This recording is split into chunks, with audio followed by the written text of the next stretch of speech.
Hey, what's going on, everyone? Peter back again for another daily video. Today we're going live on Twitter. Hopefully my phone doesn't cut out because it's been playing up very frequently. So if this switches off randomly, you know why. Why am I outside? Well, it's a nice evening, so I'm just chilling, and we're going to talk about alcohol. Before we start, I just want to say that, I don't care if you drink. I don't care if you don't drink. I don't care if you drink a bit. You can do what you want, okay? Personally, I drink occasionally, um, you know, and today we're talking about fitness because that's what I'm mainly focusing on. Fitness and alcohol, do they go together? Not really. Fitness and alcohol aren't that, they're not perfectly compatible, but you can make it work, of course. You can always make it work. It just depends how much you're willing to sacrifice. And for most people, that's probably quite a bit because, alcohol is a big part of socializing, and people tend to get a lot of fun out of it, and it can make social gatherings much more beneficial for all parties. So, yeah, you can make alcohol fit into your diet. So let's take training first of all. How do you make training and alcohol go together? Firstly, let's talk schedule. If you know you've got a big night on Saturday and you're gearing up for it, should you change your workout routine? You should. I would advise to change your workout to make the day following the alcohol infused binge to be a rest day. If on your schedule it's normally you're scheduled in to do a push day, for example, try to maybe work out more beforehand. So if you were going to work out 3 days, the 3 days, Monday, Wednesday, Friday, and you're going to go out on Saturday, and you're meant to train on Sunday, maybe training an extra day earlier in the week would help, because the thing is, when you do drink alcohol, and obviously it's dose dependent, so the more alcohol you drink, the more effects you're going to experience, but it's not great for training because alcohol does dehydrate you, okay? And when you're dehydrated, you're not going to perform optimally, so that's one, okay? Alcohol also interrupts sleep, and that therefore interrupts recovery. So you'll be waking up and going into that workout under recovered, and you will not be as strong. You will fatigue much faster, and that's not great for making improvements. Okay, then you've got the transient motivation aspects. So when you do drink alcohol, I mean, we've all had a hangover. You're not really in the mood to exercise. You're not going to be focused, and it's not really a good environment for working out. Okay, and yeah, but on the other hand, if you do want to work out after it and you want to punish yourself and you wanted to sweat it out, and you feel like it helps your hangover, then go ahead, do a workout after your big night out on the alcohol, if you think it's going to help you, if you think it's going to get you back on track with your productivity just by going in there and smashing a workout. What I would advise is maybe decrease the volume a bit, decrease the weight if you're not feeling up to it, and you still want to go into the gym and feel like you've done something productive, okay? Because you're not going to be as fresh as you would have if you had that good night's sleep, and if you had that you were fully hydrated. You're going to be in a much better position had you not have drunk alcohol. But you know, life happens, and we all drink, and you can definitely fit it into your workout schedule. Obviously, if you're doing it every week, if you're doing it twice a week, it will become a bit of an issue because um, 2 days you're missing or you're severely hampered of your training is going to, that's going to add up, as opposed to just 1 day a month or whatever it is. Okay, so let's go on to the diet aspect of alcohol. Okay, so the reality is alcohol has calories in it. It's pretty calorie dense, and especially for a drink, liquid calorie wise, it's like 7 calories per gram. And I know there's a wide range of alcohol, so beer is quite calorific as opposed to clear spirit like vodka or something like that. So obviously, the more alcohol you drink, the more calories you're going to be consuming, and they are, by the most part, they're very empty calories. There's not a lot of nutritional value to them. Um, so it wouldn't be recommended to get your intake from only alcohol. Okay, that would be very bad.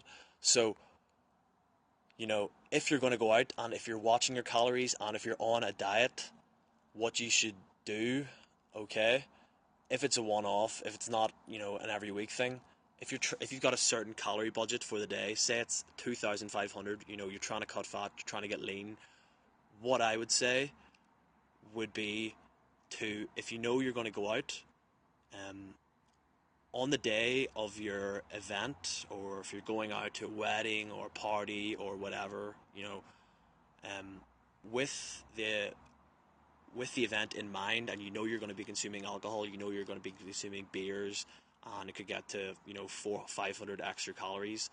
What I would do, and what you probably should do, is to reduce the number of your fat intake and carbohydrate intake for the day, okay, and try to consume mainly protein, okay, because protein is going to fill you up and it's going to put you in the best environment to be optimized, and you're going to be satiated, which will allow you to go save some calories and then have that buffer to enjoy yourself on the night without going way over your budget for the day and um, disrupting your diet to too much of a degree. So leave that, eat slightly less throughout the day. Keep your protein intake the same. So reduce your carbohydrates and fats. So then you're going to be reducing your calories, which will allow you to drink alcohol without, um, spilling over into your surplus, which will negate any fat loss effects. Obviously, if this is just a one-off, if it's a once in a blue moon kind of scenario, it's not a big deal if you do go over your calorie intake. Okay, it's nothing. The world isn't going to go down. But if you do want to take those necessary precautions, if you are taking this seriously, that's what I would be doing. Okay, and another tactic people like to do is um, they will borrow from the next day, so to speak. So if they know they have went over by 1,000 calories, if they had like 5 beers, and then so they will take 1,000 calories from the next day. So if they had 3,500 calories the day of the event or wherever you're going, they would then eat 1,500 calories the next day to balance it out.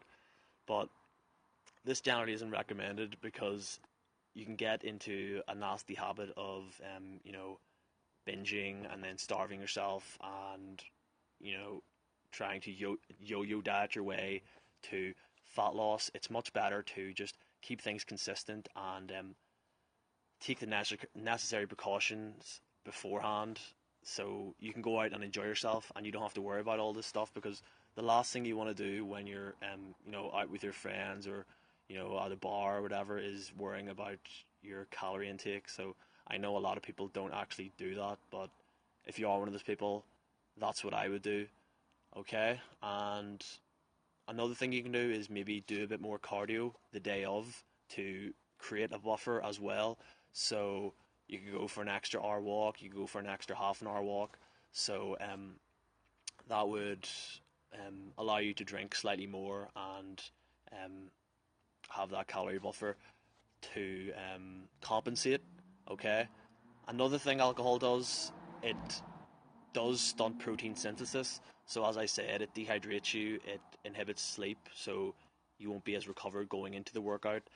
It also inhibits protein synthesis, so that is going to um, reduce the muscular growth response you get from your training. So it won't be the training won't go to waste. Of course, you're still going to get benefits from exerting yourself, and um, the mental focus benefits you get from that. But um, as opposed to if you were completely sober and had no alcohol in your system, the protein synthesis response will be stunted, just to let you know. So if you are working out every day with alcohol in your system, um, you're going to be sacrificing gains, should be which should be aware of. I mean, so really, um, you can make alcohol fit into your diet or training. Of course, it is. The more you drink, the more it is going to affect you, and it's not just about going to the gym, health and fitness. It's also the social aspect and um, going out with your friends, going out to meet girls, going out to bars, socializing, having fun, having a good time. That's all part of being healthy to an extent. Alcohol can maybe an unhealthy practice on paper, but um, the process from which you use alcohol to enhance your life can be a healthful experience. It can bring laughter. It can bring joy if unless you're a unhappy drinker, which then it's not the same. But yeah, so wrap this up.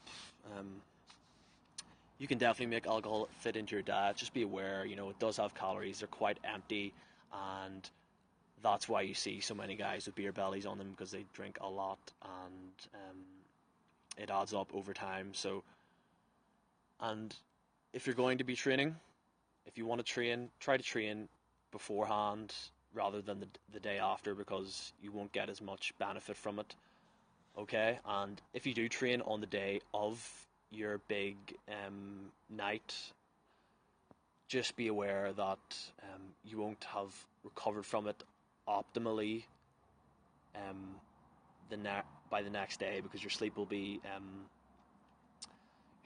interrupted, and that that means it's not gonna be optimal. But I know optimal is a word people throw around, and there's optimal doesn't really you can't really get optimal, so I just use that as a buzzword. Okay, and you know, stay safe and happy hangover, I think. So yeah, here's a tree, and that's all for today. I think this went okay. Let me know what you think, and I'll talk to you guys soon. Peace.